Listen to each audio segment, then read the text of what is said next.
ما فيش شك ان فوز النادي الاهلي خارج الارض لا يعني ابدا ان المباراه انتهت، ولا يعني ابدا ان الناس تهين بالخصم او المنافس الجيد. تذكر الكيني مباراه جيده زي ما شفنا الكابتن سيد عبد الحفيظ بيتكلم ويقول انها مباراه مهمه، ودي مباراه يعني مش سهله خالص على الرغم ما البعض بيردد. علشان كده برضو بنتابع كل الاجواء وتدريب الفريق وكل اللي بيحصل في معسكر برج العرب. بينضم معانا دلوقتي مراسلنا صبحي حمدان من برج العرب. صبحي اهلا بيك.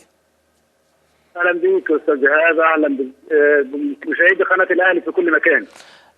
صبحي، يمكن تفاصيل معسكر الاهلي النهارده.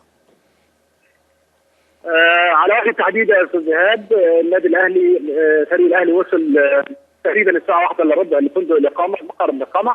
بعدها بنص ساعه عشان ياخدوا قسط من الراحه كان في وجبه الغداء. ذهبت اللاعبين فريق النادي الاهلي الى الغرف لياخدوا قسط من الراحه، وبالفعل يا استاذ جهاد الساعه 5:30 على وجه التحديد، 5:30 على وجه التحديد نزلوا من الفندق بروح يسودها التفاؤل. كل اللاعبين موجودين وكل متفائل. النتيجه الكبيره اللي حققها النادي الاهلي في لقاء الذهاب بتلقي ظلالها على معسكر النادي الاهلي. كابتن حسام البدري فرض سريه تامه على معسكر الفريق، خاصه انما العلم طبعا ان المدير الفني نادي تذكر الكيني اكد ان المباراه لم تنتهي، اعتبر المباراه الاولى في الكيني ده الشوط الاول، الشوط الثاني في القاهره.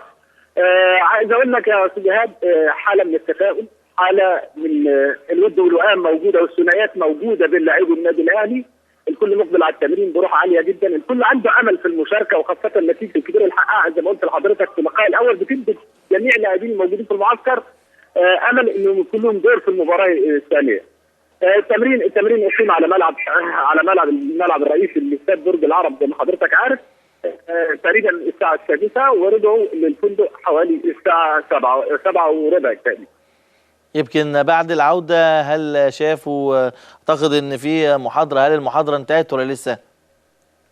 لا لسه لم تنتهي بعد يا استاذ جهاد، لكن اعتقد ان ممكن الكابتن حسام البدري هيكون له تعليق او له اضافه بعد تمرينه النهارده.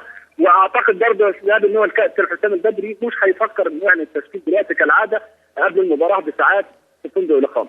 زميلي صبحي حمدان بشكرك على المعلومات الجيدة من معسكر برج العرب.